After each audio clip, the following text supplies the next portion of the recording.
Bien.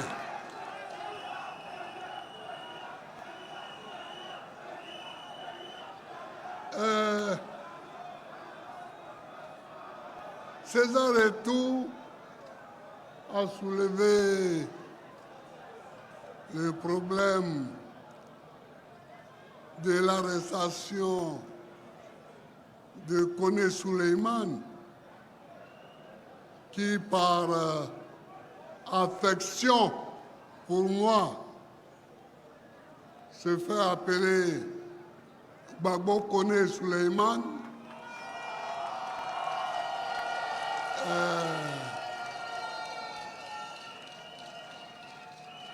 J'ai téléphoné à Paris pour avoir des nouvelles.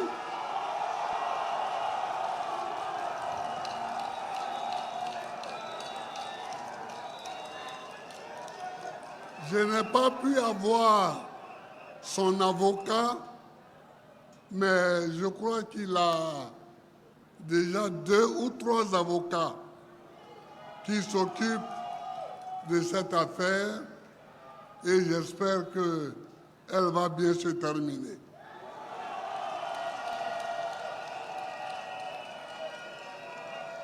C'est un combat que nous menons, c'est un combat que tout le monde mène et mon devoir à moi, c'est au moins de prendre des informations quand un accident comme ça arrive à un de ceux qui me suivent. Donc, je souhaite que le Seigneur le fasse libérer le plus tôt possible. Voilà.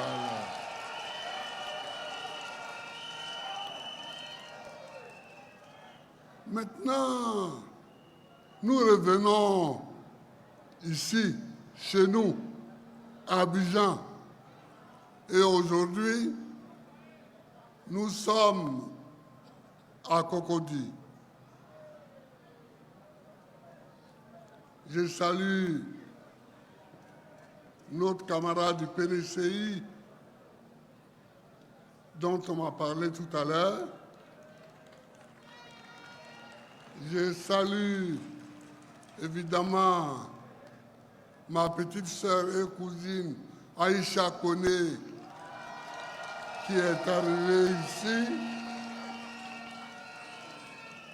Et puis je salue tous les responsables du parti, je salue tous les chefs, tous les responsables religieux, et puis vous-même, je vous salue d'être venus si nombreux.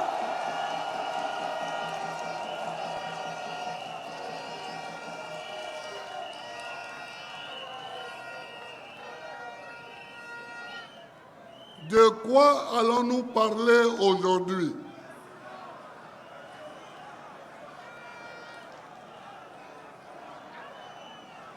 Les gens de la direction du parti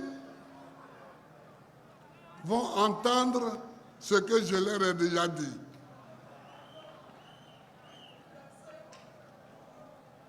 Ils vont entendre ce que j'ai déjà dit aux députés du PPACI. Il y a aujourd'hui des problèmes de terre en Côte d'Ivoire, les problèmes fonciers en Côte d'Ivoire. Vous trouvez un bout de terre, il y a 5 personnes qui ont des papiers sur cette terre-là.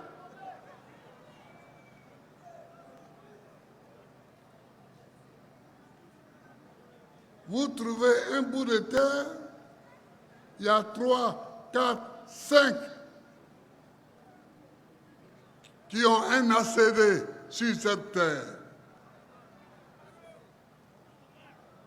chers amis, prenons garde.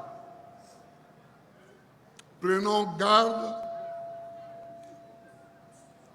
parce que nous allons avoir des problèmes dans ce pays à cause du foncier. À cause du problème de foncier, nous allons avoir des problèmes. Abidjan n'existe plus. Abidjan n'existe plus. Vous avez vu les chefs ébriés qui sont venus faire la bénédiction? Ils n'ont plus de terre. Ils n'ont plus de terre. Ici, nous sommes sur un stade. Mais ce stade-là, c'est quoi? C'était la forêt des ébriés. C'est là qu'ils venaient faire leurs champs, leurs plantations. Aujourd'hui, pour nous, c'est un stade. Bon, nous voyons des immeubles partout, mais c'est la forêt des gens.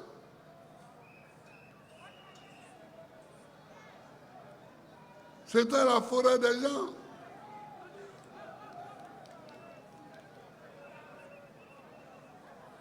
Mon maire est là, le maire de Ouragayo. Je l'ai vu tout à l'heure. Et je disais l'autre jour à la réunion que j'espère qu'il n'y aura pas un jour un fou comme maire de Ouragayo qui va se lever pour aller détruire toutes les cases, toutes les maisons, soit disant qu'il va construire des boulevards, soit disant qu'il va... C'est pas possible.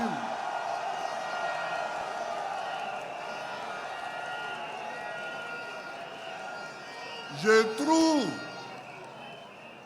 trouve que ce qui s'est fait à Djamé est une honte pour la Côte d'Ivoire. C'est vraiment une honte. Vous allez casser un village. Enfin, on est où là? On est quoi là? On est où? Moi, je suis arrivé à Abidjan en 1962. Ce village était là. Anono était là où il est. Abobaoulé était là. Et aujourd'hui, ces villages non seulement n'ont plus de terre, parce qu'on leur a pris toute leur terre, mais eux-mêmes, villages, ils ne sont plus là, ils ne sont plus rien. On leur dit de quitter. Et on vient un matin, on casse ces villages-là. Je ne suis pas d'accord. Je ne suis pas d'accord.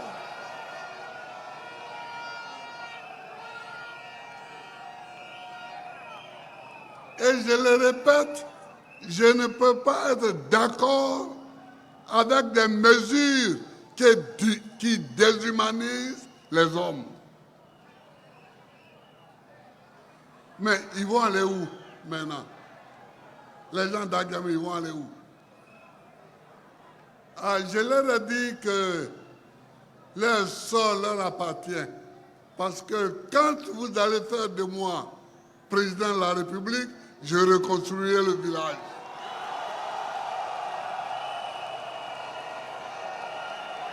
Je reconstruirai ce village.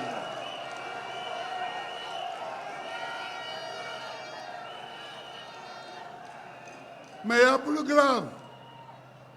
Il y a plus grave que ça. Aujourd'hui, on voit que les Hébrieux n'ont plus de terre. Ça se voit à l'œil nu. Parce que quand nous parcourons Abidjan, Abidjan est la déformation du mot Bidjan. Quand nous parcourons Abidjan, il n'y a plus un seul espace pour faire ni du cacao, ni du café, ni même du manioc.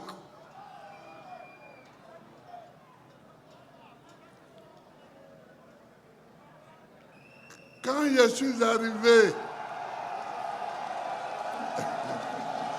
merci.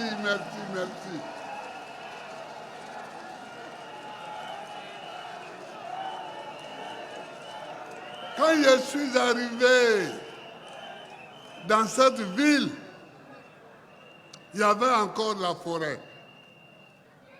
Entre Adjamé et Benjerville, c'était la forêt. Ici, partout, c'était la forêt. Quand on dit les deux plateaux n'existaient pas,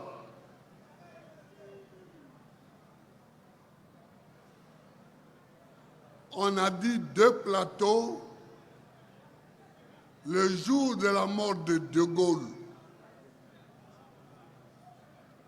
Quand la télévision et la radio ont dit que les chefs d'État sont allés à l'enterrement de De Gaulle à Colombey, les deux églises, alors on a pris les deux églises pour en faire les deux plateaux. Et on a créé un nouveau quartier. C'était en 1970 ou 71. À partir de ce moment-là, on a continué à tout casser. À casser toute la forêt. Yorobité, c'était en pleine forêt. Mais aujourd'hui, où est Yorobité?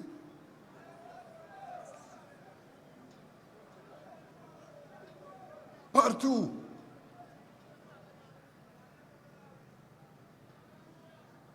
Akwedo dépendait de Benjerville.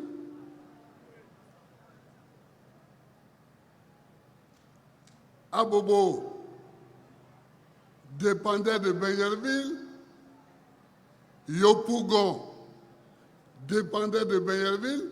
Les vieux là, ils me connaissent. Ils ont dit que j'étais un enfant d'Anono. Mais moi, j'ai grandi à Anono. J'ai fait quelques moments à Anono. Parce que j'avais un ami, c'est Seigneur André Zadi, c'est Seigneur André, qui était instituteur à Benjerville et qui avait été affecté à Anono, qui était une circonscription de Benjerville. Donc j'étais là-bas.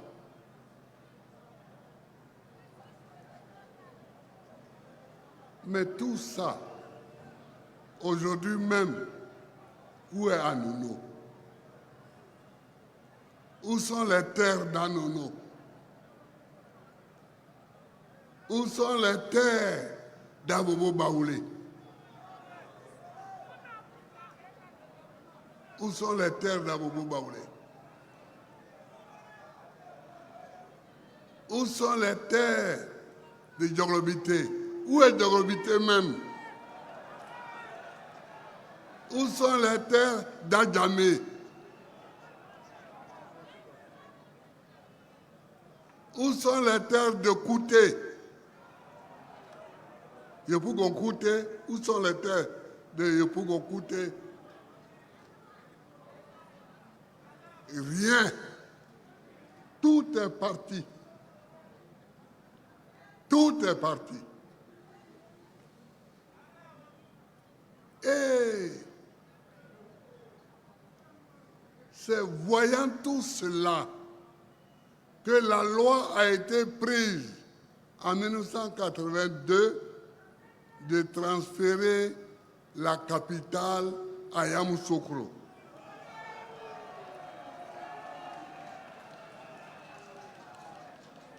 Quand je suis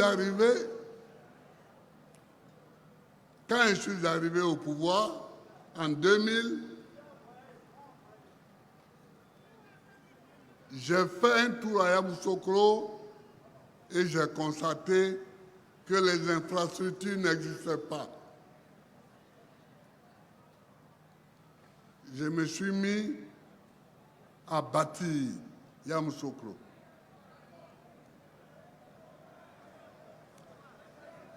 J'ai construit l'Assemblée nationale de Yamoussoukro. On devait me livrer le produit fini en 2012. On m'a arrêté en 2011.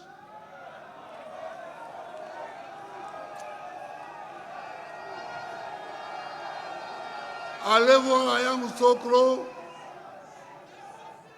le bâtiment est là,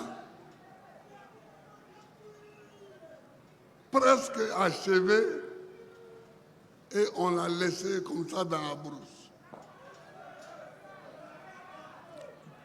Et je n'ai pas emprunté un seul franc pour le faire.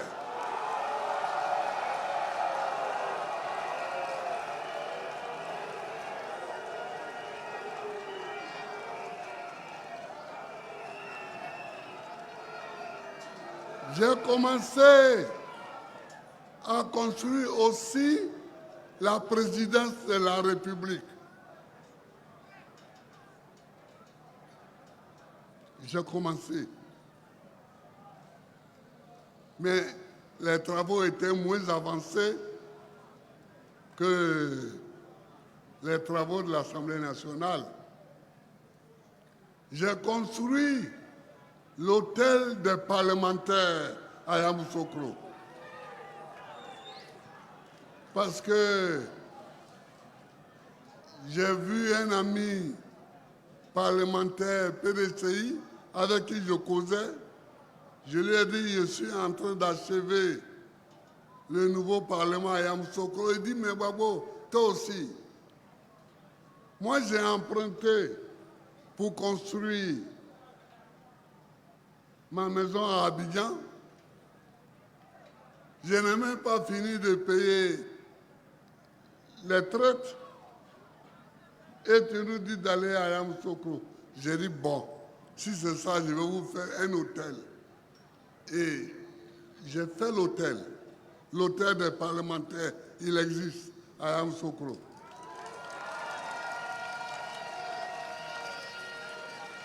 Il nous a coûté 22 milliards.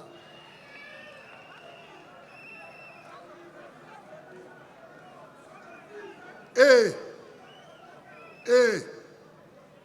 quand j'ai vu que parce que les gens ne disent pas la vérité ici. Les gens ne disent pas la vérité. Quand j'ai vu que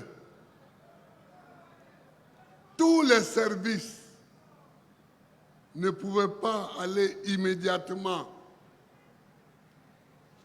à Yamoussoukro, j'ai décidé de faire en sorte que l'autoroute aille jusqu'à Yamoussoukro. Quand Oufoué a fait l'autoroute de Yamoussoukro, l'autoroute s'arrêtait à Saint-Grobo. C'est lui qui a fait que l'autoroute va aujourd'hui d'Abidjan à Yamoussoukro, c'est Gbagbo Laurent, c'est moi.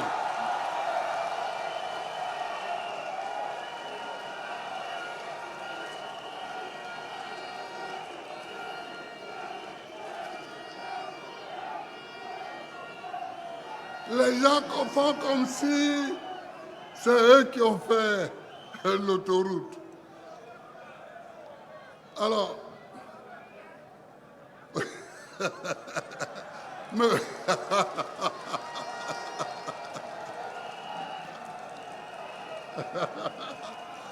alors c'est moi et moi seul qui ai pris la décision de continuer l'autoroute jusqu'à Yamoussoukro. c'est seulement pour l'autoroute que j'ai pris des crédits. J'ai pris des crédits avec les banques arabes. Parce que chez les Arabes, il y a la zakat. S'il y a des musulmans parmi vous, ils doivent savoir. Parce que l'islam interdit qu'il y ait des intérêts sur les trafics d'argent. Donc, là-bas,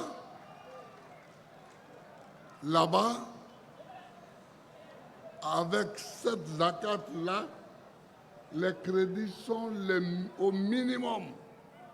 On a un minimum. Donc, je suis allé là-bas.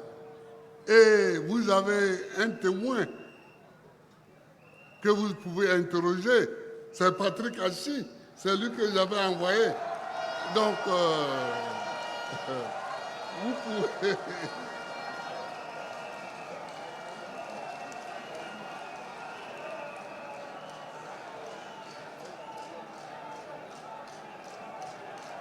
C'est lui qui dispute ce que je dis peut aller interroger Patrick Hachi. Il n'a même pas besoin de l'amener ici, il peut aller chez lui pour l'interroger. C'est lui qui a négocié notre entrée dans l'association des pays qui bénéficiaient des négociations avec les pays arabes. Et nous avons construit l'autoroute. Et c'est pendant que nous construisions l'autoroute de Saint-Grobo à Yamoussoukro que les gens de Jacquesville m'ont demandé de faire un pont. Parce que pour aller à Jacquesville, c'était la galère. Il fallait prendre un bac. Alors,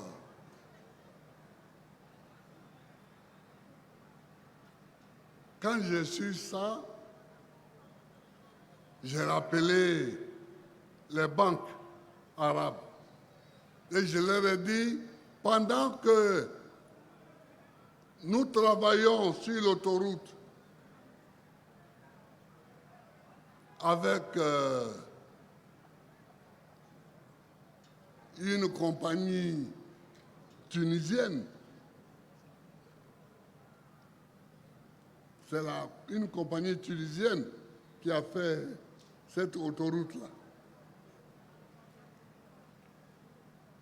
Alors, pendant que nous faisons ça, est-ce que vous pouvez me faire un petit crochet là pour aller à pour aller à Jacquesville? Ils ont dit, il n'y a pas de problème. Combien on a calculé? Et puis bon, ils ont indiqué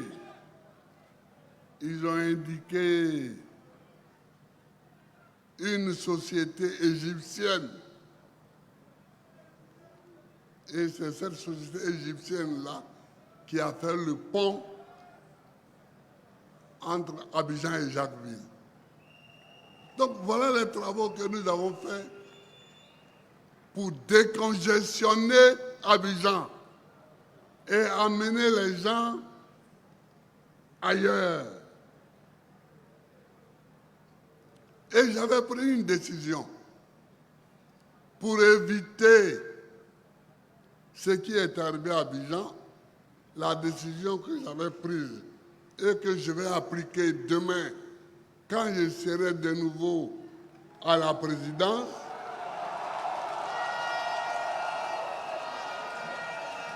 c'est que On ne mettra pas la capitale à Yamoussoukro et puis toutes les usines à Yamoussoukro. Non. Les usines, on peut les mettre à Tchébissou, à Tumodi, à Saint-Fra, dans les villes d'à côté. Si elles ne veulent pas être loin des centres de décision, on peut les mettre dans les villes d'à côté. Saint-Frat, c'est tout près de Yamoussoukro. Tchébissou, c'est tout près. Tumodi, c'est tout près. Béoumi, c'est tout près. Sakassou, c'est tout près. Bon, on peut... Il y a de quoi travailler. Il y a de quoi travailler. Mais Abidjan, on a étouffé Abidjan, toutes les usines, 80% de l'économie hors agriculture, c'est Abidjan. En fait, quand même. Ah, tu vas à Bangolo.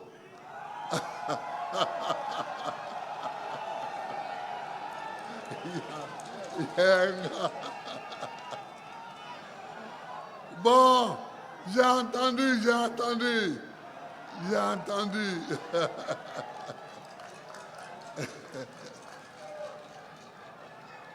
Ah ben, il y en a un qui va être content ici.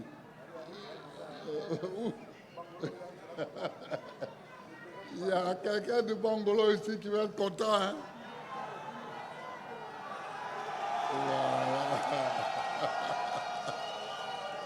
Voilà.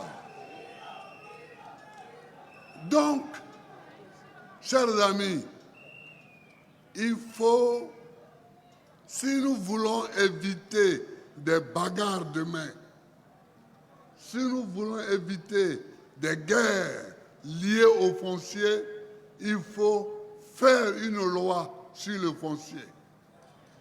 La loi de 1998,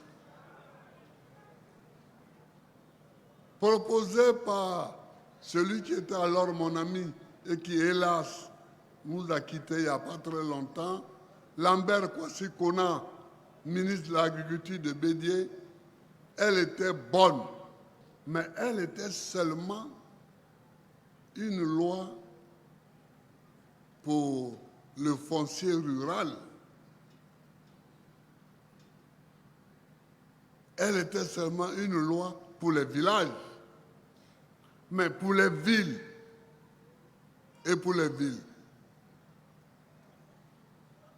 et Abidjan, et Boaké, et Gagnoa, et Daloa, et Tébissou, et Tumodi, et Korogo, et Ogéné, il faut faire une loi globale sur le foncier. Alors, je nommerai un ministre qui va s'occuper du foncier. Il va s'occuper du foncier. Il va s'occuper du foncier parce que on voit les ravages. On voit les ravages que cela fait.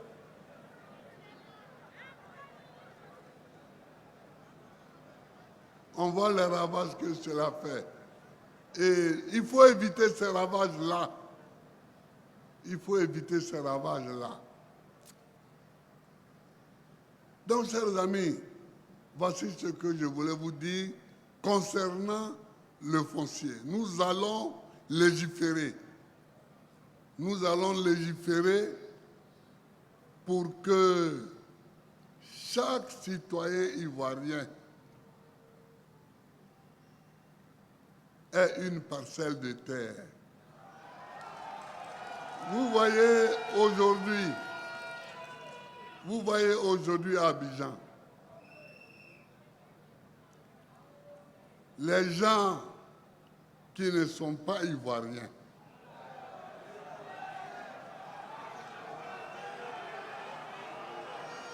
allô, laissez-moi terminer. Laissez-moi terminer. Ils fraudent.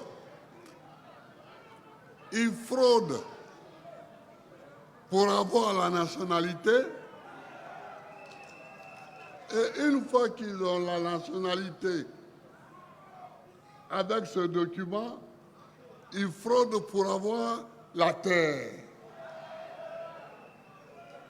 Ils fraudent pour avoir la terre. Et une fois qu'ils ont la terre, ils fraudent pour avoir des grands bâtiments dessus. Vous allez voir la nationalité des gens qui possèdent des grands édifices à Abidjan. Ce sont les gens de ce type-là. Ce sont les gens de ce genre qui ont fraudé pour être ivoiriens, ensuite qui ont fraudé pour avoir la terre. Alors, ce qui fait que souvent, quand il y a des problèmes, ils disparaissent. Parce qu'ils savent que eux-mêmes, c'est pas clair. Donc, quand il y a des problèmes sur un terrain, quand on avance, et que ça avance devant les tribunaux, hop, ils disparaissent. Mais il ne faut pas disparaître. Il faut venir. Il faut venir. Donc, c'est ça le problème que nous avons. C'est ça le problème que nous avons. Mais nous devons régler le problème. Nous devons régler ce problème-là. Nous devons régler ça. Alors, chers amis, voilà. Sur ce point-là, voilà ce que j'avais à dire. Sur ce point.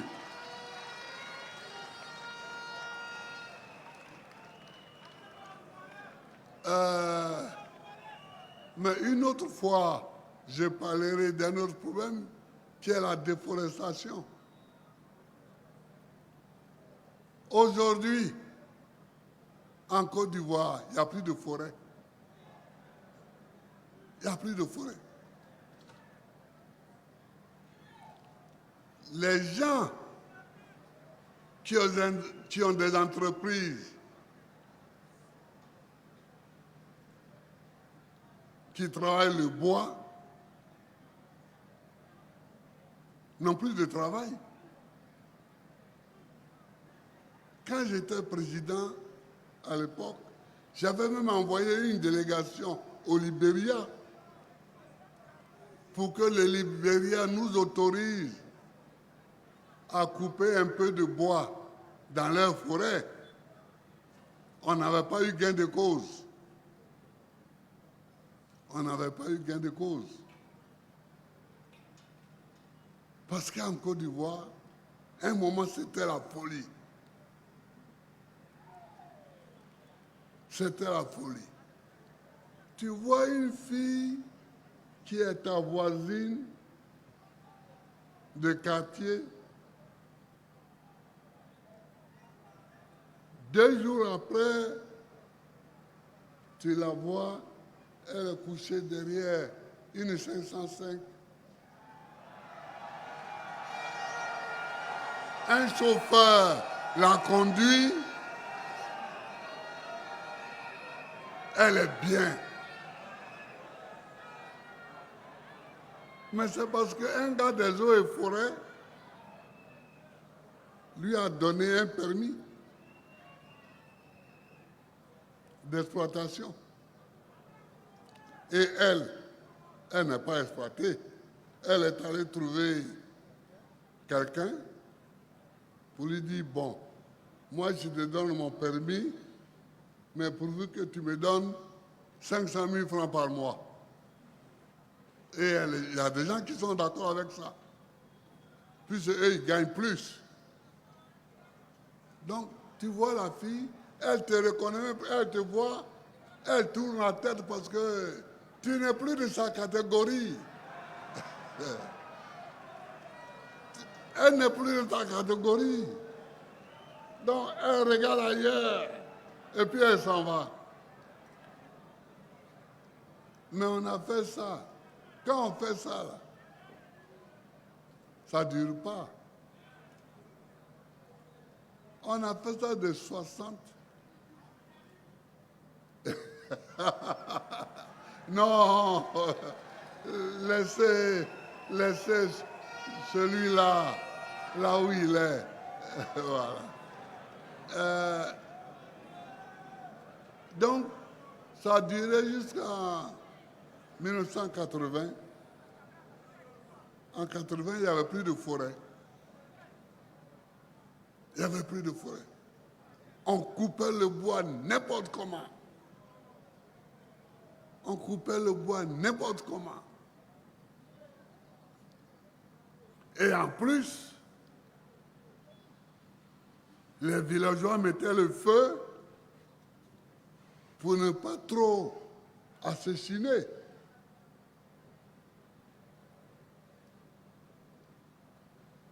Chez nous, là-bas, quand on faisait des rizières, on coupait un peu la forêt, puis on met le feu pour brûler. Or, le feu, là, ce n'est pas un homme, le feu est aveugle. Le feu brûle tout. Brûle tout. Alors, on a perdu la terre. Non, chers amis, il faut faire une loi sur le foncier. Il faut que quelqu'un qui s'y connaisse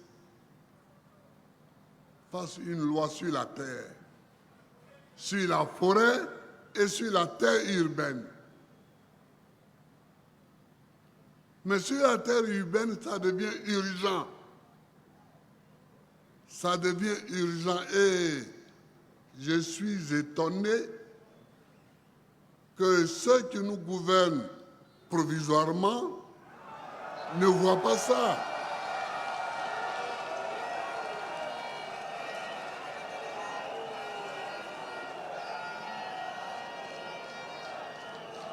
Je suis étonné qu'ils ne voient pas ça.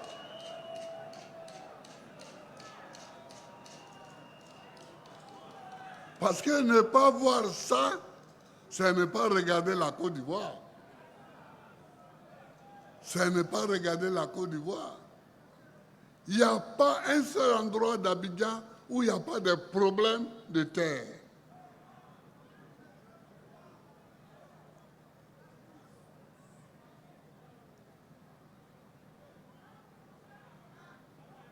Un jour, j'avais un ministre RDR comme ministre de l'urbanisme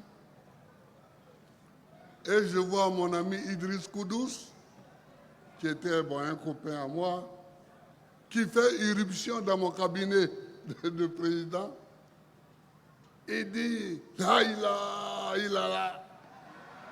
Et dire que c'est un ministre RDR qui vend les terrains d'une mosquée, mais lui, il va me voir.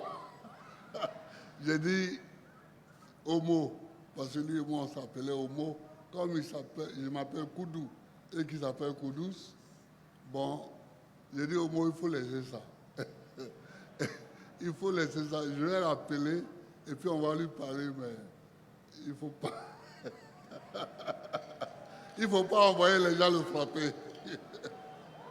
Bon, on l'a appelé. On a récupéré le terrain de la mosquée. Mais il paraît qu'il est allé se rattraper ailleurs, sur un autre terrain. Bon, les gens sont ce qu'ils sont. Hein. Je vous dis toujours, si vous voulez être riche, ne venez pas faire la politique. Faites des entreprises. Mais si vous venez faire la politique et que par la politique vous devenez riche, c'est que vous êtes un voleur. Voilà.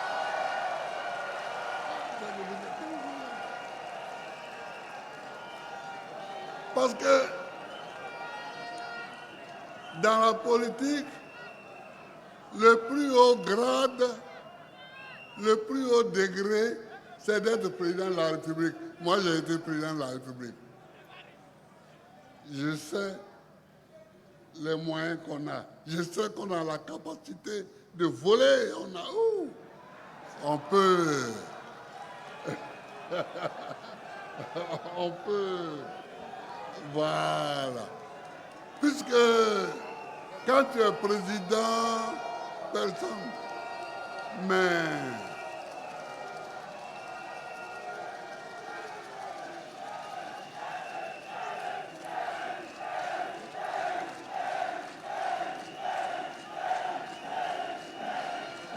oui. Donc,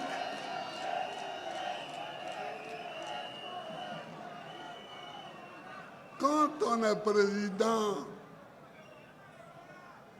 on a les moyens de voler. On a... Mais ma femme est là. Elle était déjà là quand j'étais président.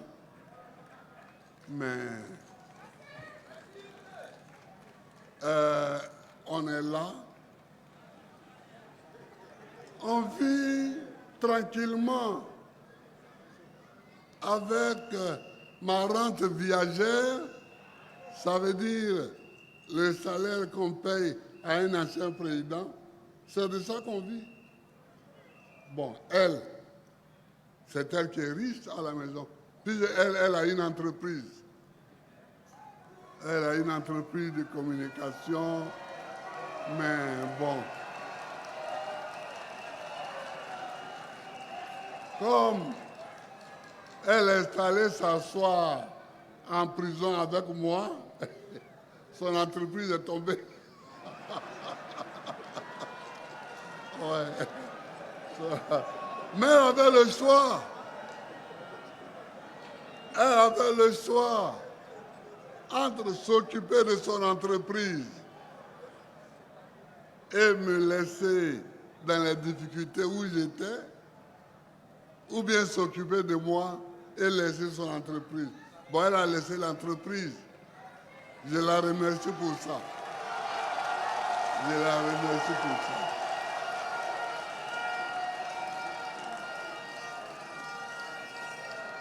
Mais ce que je veux vous dire, c'est que ce n'est pas ni la présidence de la République, ni le ministère qui enrichit un homme politique. C'est pas vrai. C'est pas vrai. Ça te donne les moyens de vivre. Ça te donne de quoi vivre. Mais ça ne te donne pas de quoi être riche. C'est ça que je veux dire.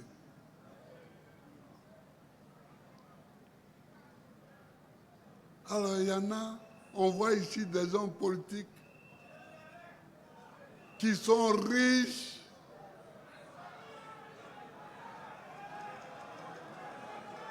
qui ont l'argent, mais où ils ont pris tout ça?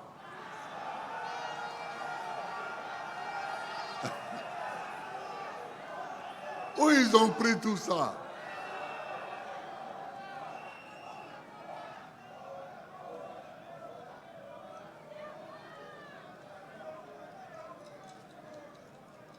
Alors, c'est de ça que je veux vous parler. Méfiez-vous, jeunes gens, méfiez-vous. Si vous voulez être riche, faites des affaires. Mais ne faites pas la politique. Mais si vous faites la politique, faites-le proprement. Moi, depuis je parle, et je parle, mais il n'y a rien, parce que je ne vole pas, je n'ai pas volé.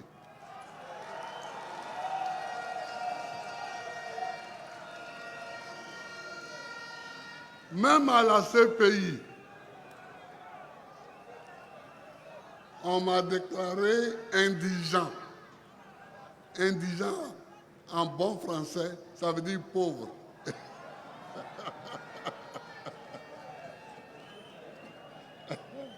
En français pur, ça veut dire pauvre. Pourtant, j'avais été président de la République pendant 10 ans.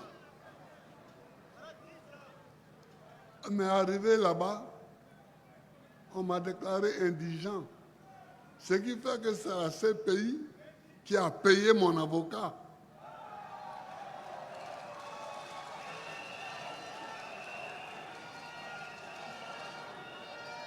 C'est la CPI qui a payé mon avocat.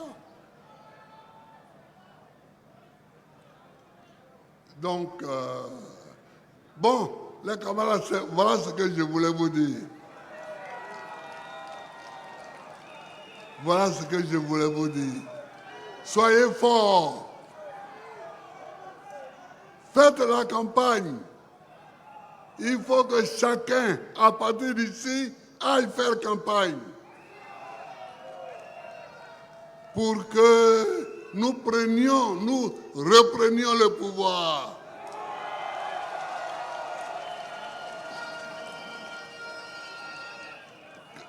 Car quand nous aurons le pouvoir, on n'aura plus le problème du foncier. Nous allons régler ça. Nous allons régler ça. Les ébriers, c'est eux qui ont été dépouillés. Mais il ne faut pas dépouiller quelqu'un d'autre. On a dépouillé les ébriers de leur terre. J'ai dit, d'Adjamé à Béjerville, c'était la forêt. Aujourd'hui, nous sommes dans la forêt.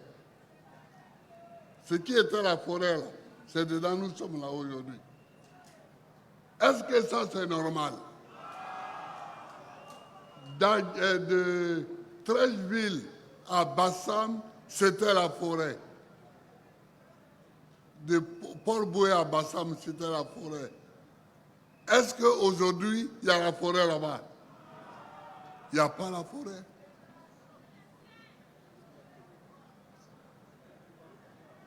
Vous comprenez? Donc, il faut que nous nous battions pour que nos forêts restent, pour que nos parents aient de quoi faire leur plantation, pour qu'ils aient de quoi... Bon, je vous remercie. Que Dieu bénisse la Côte d'Ivoire. Que Dieu vous bénisse tous. Mobilisation exceptionnelle, comme vous venez de voir ici, avec un discours digne de ce nom du président Laurent Gbagbo lui-même qui s'est adressé au peuple aujourd'hui en touchant beaucoup de points. Mais la première partie forte était cette partie du foncier, où il a directement touché les Abidjanais qui aujourd'hui n'ont absolument plus de terre. Et moi, j'ai l'habitude de le dire, tout a été calculé, tout a été fait depuis longtemps. Donc aujourd'hui, ils ne sont qu'en train c'est-à-dire de confirmer quelque chose que nous savions déjà quand le président Laurent Gbagbo disait que Ouattara c'était un menteur et qu'il mettait en garde ceux qui combattaient à ses côtés, à l'instar de Soro Guillaume, en leur disant « Vous ne connaissez pas pour qui vous battez. Si je ne suis plus là, les plus chanceux seront en exil, sinon vous autres seront morts. » Et quand on regarde aujourd'hui, pas mal sont décédés, non? Il s'est même fait de nouveaux alliés, non? Et Soro Guillaume, il est où? Il est en exil, non? Ses compagnons qui sont en Côte d'Ivoire sont où? Détenus dans des prisons, non? Ils ne peuvent absolument plus rien faire, non? Donc aujourd'hui, même ceux qui étaient avec lui hier n'ont plus le droit de parler aujourd'hui. Quand vous parlez, on vous arrête, on vous jette au gnouf. Tout a été calculé. Les pères même d'Abidjan aujourd'hui n'ont plus de terre. Ça veut dire, vous venez chez des gens, vous les dépossédez de leurs terres, vous occupez toutes leurs terres et ils n'ont absolument plus rien parce que vous ne connaissez pas l'histoire. Quand vous entendez le président Laurent Gbagbo parler, vous avez cette impression que vous avez affaire là à un Abidjanais. Mais c'est un Abidjanais parce qu'un Abidjanais n'est pas simplement cette personne-là qui est dans son village à Abidjan, c'est aussi cette personne-là qui a migré vers Abidjan, qui est resté pendant très longtemps et qui a appris à connaître les Abidjanais, qui a épousé leur histoire et leur culture. Et c'est ça le président Laurent Gbagbo. Contrairement à lui, les autres hommes politiques ne peuvent pas parler d'Abidjan comme ça. Ils vivent à Abidjan mais sans connaître l'histoire d'Abidjan. Et c'est aussi ça l'historien qu'il est aujourd'hui. C'est qu'il peut vous donner vraiment, c'est-à-dire l'histoire d'Abidjan de bout en bout. Et vous comprenez que celui-ci est vraiment chez lui. C'est ce qui fera la différence. Et quand on va dire qu'il est chez lui, d'aucuns vont dire que voilà, les xénophobes, les tribalistes. Non, ce n'est pas le cas. C'est que c'est la vérité dans les faits. Il y a un côté des gens qui ne connaissent pas l'histoire de la Côte d'Ivoire et c'est pourquoi ils peuvent casser comme ils veulent et où ils veulent. Il y a de l'autre côté les gens qui ont maîtrisé l'histoire de ce pays et qui ne peuvent pas casser n'importe comment. Parce qu'ils savent très bien qu'en cassant, ils vont faire du mal à beaucoup de personnes.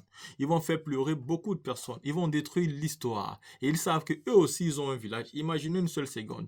Alassane Ouattara, qu'on casse son village à Sendou. C'est lui, Alassane Ouattara, qui voulait non seulement protéger la Côte d'Ivoire, mais protéger Sendou. Et Sendou, c'est son village. Mais il n'a aucun mal de venir à Abidjan et de casser les villages des gens. Détruire les terres, déposséder des gens de leurs terres. Les vendre aux étrangers qui vont venir construire tout ce qu'ils veulent. Aujourd'hui, il y a même des problèmes sur les fonciers, des petites terres pour bâtir des maisons où des gens ont souffert. Alassane Ouattara n'a pas pitié d'appauvrir plus encore ceux qui étaient déjà pauvres et d'enrichir ceux qui étaient déjà riches. Sans aucun sentiment, il gouverne. Il est le président des riches, il n'est pas le président des pauvres et il ne le cache pas. À un moment donné, il faut donc prendre les responsabilités. Le discours du président Laurent Gbagbo, je vous laisse servir intégralement. Tu vois ce que vous pensez, on se voit pour une autre vidéo.